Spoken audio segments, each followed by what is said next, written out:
Now I will show you the revaluation account, which entry to be done on which side. I have shared that document also with you.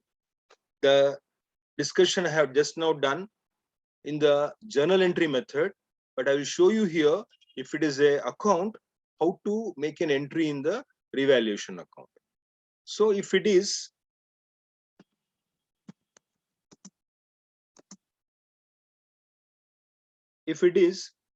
decrease in asset,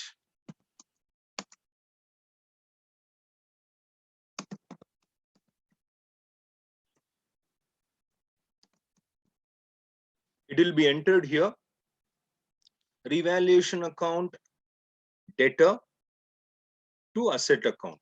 So this is when the value of an asset comes down, like machinery comes down, building value comes down, furniture value comes down, we will be able to enter here whichever the asset.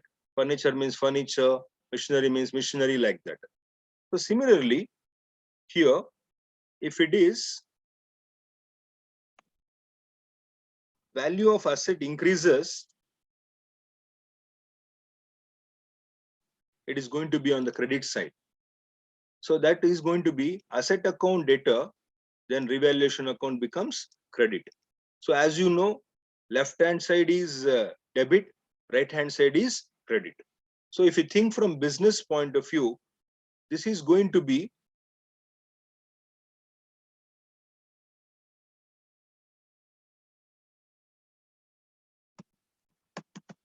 increase in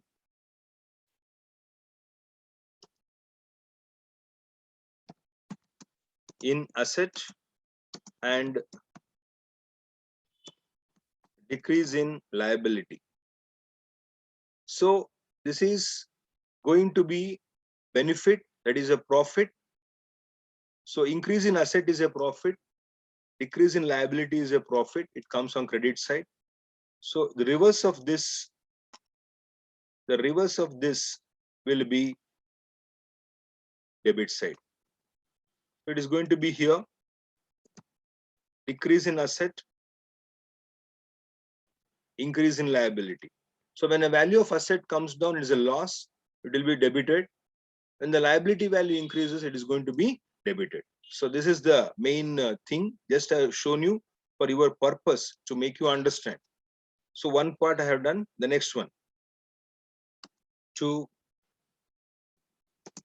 liability account, as I told you already now, increase in the value of liability is a loss, it will be written here.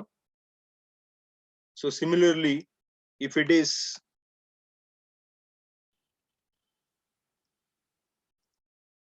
decrease in liability, decrease in liability is a profit for the business. So it will be entered here on the credit side. So these are the main two things. Then there may be some other items like to expenses account, any expenses paid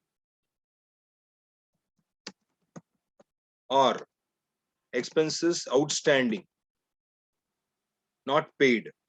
So we'll come on to the debit side. Expenses paid is a loss kind of a thing. Expenses to be paid is also going to be a loss. So it will be coming onto the debit side. Next on the credit side, by income account. So here, income received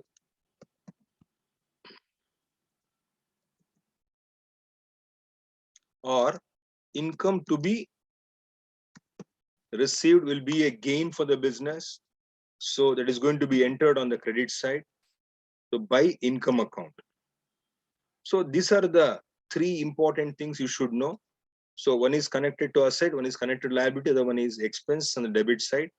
Credit side also same, asset, liability or income. So when the entries are made, you are going to total either on the debit side or on the credit side. Then we are going to balance. The balance will be to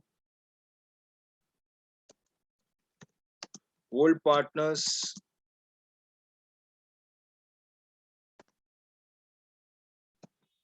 capital account.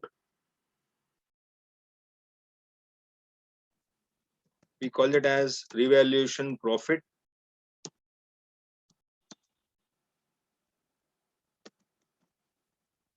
Is a balance amount.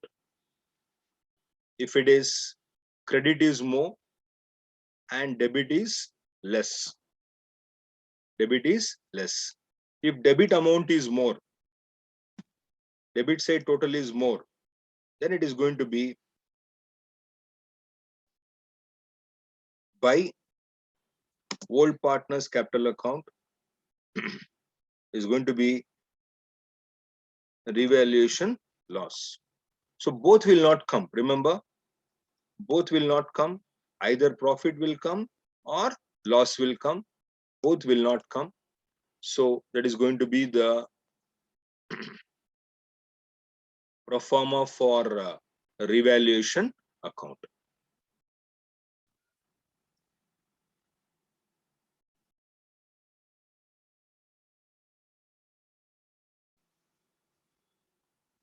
So we are going to total the account, then balance, then only we will come to know about that particular, this one is a profit or it is a loss.